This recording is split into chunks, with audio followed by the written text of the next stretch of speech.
Paano kung sabihin kong ang pinakamakapangyarihang relihiyosong bansa sa maunlad na mundo ay hindi sa Europa o Gitnang Silangan, kundi sa Estados Unidos? Habang naging secular ang Europa, Hapon at iba pa, nanatiling hindi ganoon ang Amerika. At hindi rin pantay ang pagkalat ng paniniwalang ito, kundi nakapokus lang sa ilang lugar. Sa katimugang bahagi ng Estados Unidos, ang relihiyon ay hindi lang personal, kundi bahagi ng kultura at usaping pampulitika. Nakaugat ito sa bawat bahagi ng buhay. Kaya ang totoong tanong ay hindi kung relihiyoso ang Amerika, kundi kung bakit ang rehiyong ito ay naging sobrang relihiyoso na hinubog nito ang politika, pagkakakilanlan at pandaigdigang impluwensya ng Amerika sa loob ng mahigit 200 taon. Wala rin itong senyales ng paghina sa Mississippi. 89% ng mga tao ang nagsasabing relihiyoso sila. Sa mga estadong nasa Bible Belt, higit 80% ang relihiyoso, malayo sa pambansang average at kabaligtaran ng sekularisasyon na laganap sa iba pang maunlad na bansa. Ang ganitong antas ng tindi ng relihiyon ay hindi aksidente at ang paliwanag dito ay hindi teolohiya kundi heograpiya.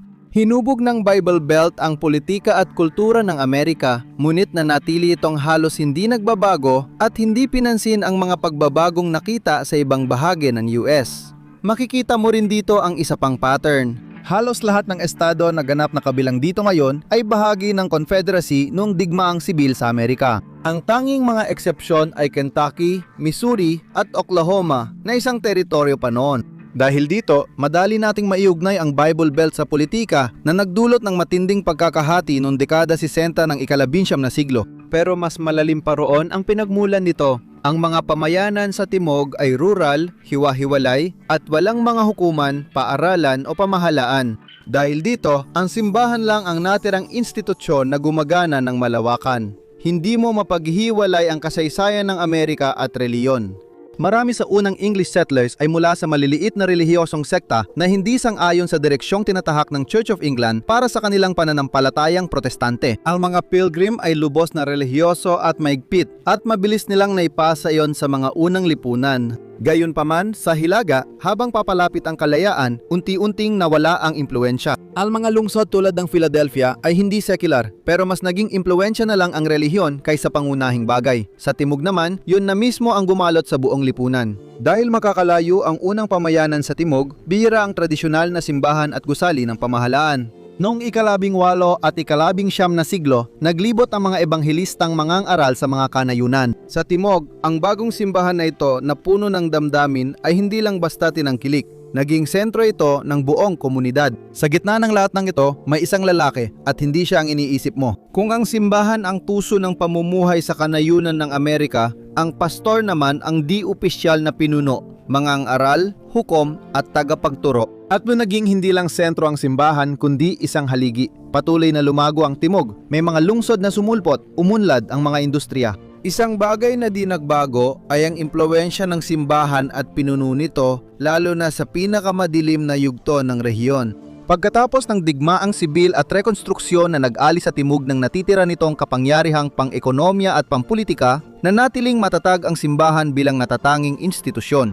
Hindi pinahina ng trauma ang pananampalataya, bagkus pinatibay pa. Naging pagkakakilanlan ang paniniwala. Ano ang naitayo ng pananampalatayang pinatibay ng trauma? Sa Bible Belt, ang relihiyon ay hindi lang tuwing linggo, kundi bahagi ng araw-araw na buhay. Mula sa mga panalangin tuwing umaga sa mga tahanan hanggang sa mga pagtitipon ng komunidad na ginaganap sa mga lokal na simbahan, ang pananampalataya ang laging nasa likod ng lahat ng bagay. Nag-aanunsyo pa ang mga grocery store ng Kristiyanong musika. Nagpapalabas ang mga istasyon ng radyo ng mga devosyonal para sa pamilya sa rush hour at umiikot sa aktibidad ng simbahan ang kalendaryo ng komunidad.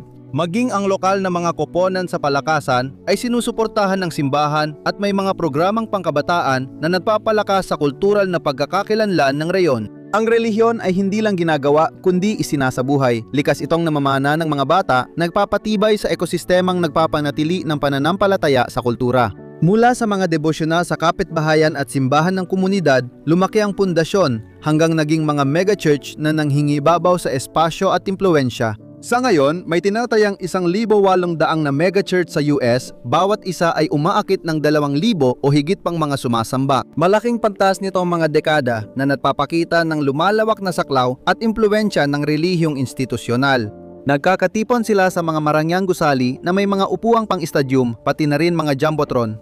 Malaki ito, makabago, isa itong negosyo. Karamihan ay protestante at karamihan ay nasa Bible Belt. Ang nagsimula bilang paraan para makaraos ay naging malakihan na. Ang ganitong kalakihan ang nagtayo ng mga institusyong may tunay na kapangyarihan.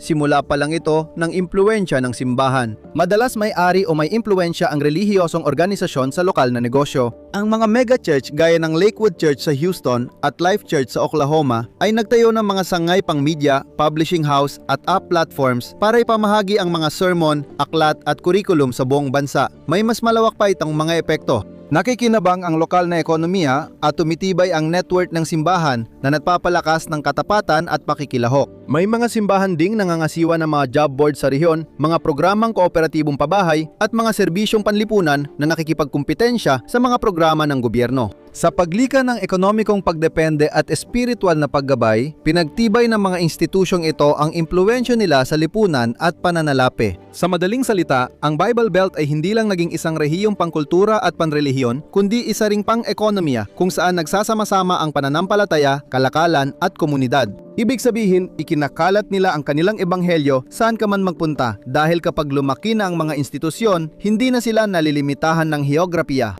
Matagal nang aktibo ang simbahan sa mga gawain bukod sa pagsamba tulad ng charity drive, soup kitchen at hapunan ng komunidad. Laging may presensya rito. Mas malaki pa ang ibang bakas ng impluwensya ng simbahan.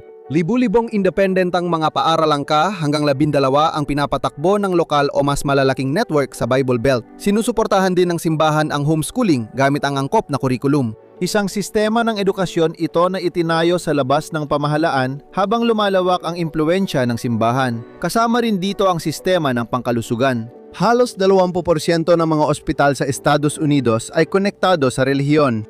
Ang Georgia Infirmary sa Savannah, Georgia ay dating hiwalay na ospital para sa mga itim bago naging bahagi ng St. Joseph's Candler Health System. Bagamat bukas na ito sa lahat, matibay pa rin ang ugnayan ng network sa mga institusyong panrelihiyon na nagtatag nito.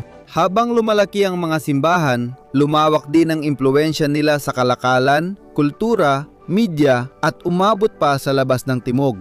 Kalaunan, naging imperyo ito. Mula radyo hanggang sinehan, umaabot sa buong bansa ang impluwensya ng Bible Belt. Ang mga Christian radio at TV network ay nakapalabas ng sermon at musika sa milyon-milyong bahay. Umaabot pa sa labas ng timog ang mga evangelical na pelikula. Nagbebenta ng milyon-milyong album at nagtutur sa arena ang mga musikero, ginagawang negosyo at sining ang pananampalataya. Pati mga nationally syndicated talk show at podcast ay may temang galing Bible Belt na humuhubog sa usapan sa buong bansa. Sa media, na ipapakalat ng Bible Belt ang pananaw nito, pinapalakas ang identidad ng rehiyon at naaapektuhan ang kultura ng bansa.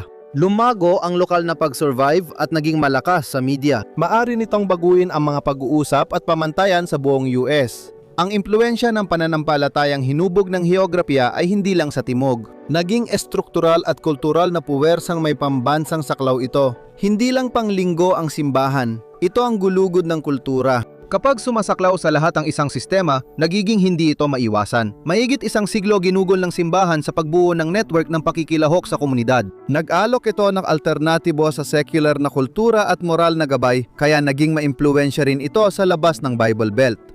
Ang infrastruktura ay nagdudulot ng koordinasyon na nagbubunga ng kapangyarihan, ngunit hindi dito huminto ang simbahan. Dinaglaon, ginamit ito ang impluwensya para magkaroon ng kapangyarihang pampolitika at maging tagapagpasya sa mga gustong mahalal sa timog.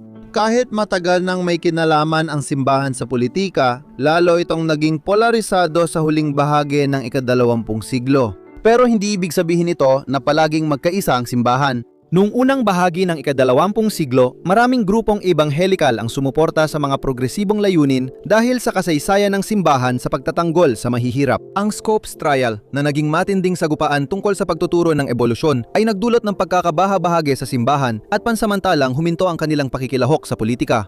Pagkaraan ng mga dekada, bagong henerasyon ng mga lider ebanghelikal na pinangunahan ng mga kilalang tele-ebanghelista ang bumalik sa entablado at nagsalita ng nagkakaisa para sa kanilang layunin. Noon, maaaring mas nakatuon ang mga grupong Kristiyanong tagapagtaguyod sa mga isyu ng kahirapan. Ngunit kalaunan ay naging tutok na tutok sila sa mga isyong panlipunan. Tinuligsa nila ang imoralidad sa kultura at lalo pang ginanahan dahil sa kontrobersyal na mga desisyon ng Korte Suprema. Ang focus on the family at moral majority ay naging makapangyariang puwersa mahalaga sa pagkahalal kay Ronald Reagan bilang Pangulo ng US noong 1980 at kay Newt Gingrich bilang Speaker of the House. Hindi lang kultura ng timog ang hinuhubog ng Bible Belt, pati pamumuno at mga pulisya ng estado at bansa. Ang komunidad na pipilitang bumuo ng sarili nitong mga institusyon ay nagkakaroon ng matibay na lakas. Ang impluwensya ng simbahan sa politika ay hindi ganon kasimple dahil sa isang malaking dahilan. Bawal sa batas ang mga tax-exempt na organisasyon na direktang mag-endorso ng mga kandidato. Maingat ang mga pastor na huwag labagin ang tungkulin sa parokyano at mailagay sa alanganin ang pondo ng simbahan. Hamon lang yan sa mga pastor na hindi marunong dumiskarte para malusutan yon.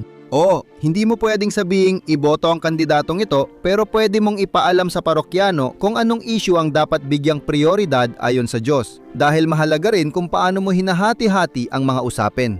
Maraming leader ng relihiyon ang may dalawang papel, pastor at political organizer. Hanggat hiwalay ang pondo ng simbahan, walang legal na problema. Dahil dito, naimpluwensyahan ng makapangyarihang organisasyon ang pananampalataya at politika at madalas aktibo ang mga parokyano sa pareho. Ngayon, ang mga Kristiyano sa Timog ay lubog na lubog sa kanilang pananampalataya saan ka man tumingin. Hindi lang ito pakikilahok, bahagi na ito ng buong buhay nila. Mahigit isang siglo na matatag ang simbahan sa puso ng komunidad sa Bible Belt at mukhang hindi ito agad magbabago. Maraming tao ang buong buhay mula pagkasilang hanggang kamatayan ay nasa yakap ng simbahan kaya mahirap baguhin ang ganitong ugali. Ngayon, parang pansangga ang Bible Belt sa paghina ng Kristyanismo sa Amerika. Sa ibang lugar humina ito, pero dito matatag pa rin. Noong 1976, 1% ng mga Amerikano ang nagpakilalang Kristiyano. Pagsapit ng 2022, bumaba ito sa 64% at may ilang denominasyon na halos 1/4 ng miyembro ang nawala. Kristyanismo pa rin ang pangunahing relihiyon sa US pero lumalayo na sa tradisyonal na gawain ang mga millennial at Gen Z maliban sa isang rehiyon. Lahat ng estado sa Bible Belt ay hindi bababa sa 79% ang nagtuturing sa sarili bilang relihiyoso at pinakamababa ang Hilagang Carolina at Missouri. Matibay ang ugnayan ng simbahan sa mga estadong ito at karamihan ng tao ay lumaking malalim ang pananampalataya.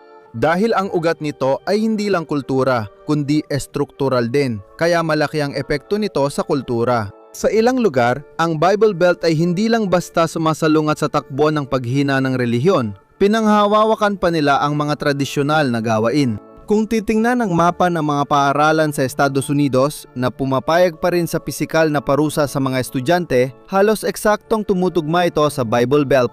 Habang nakatuon sa pangang-aral ang mga simbahan, marami ring negosyo ang umaasa sa relihiyosong komunidad doon.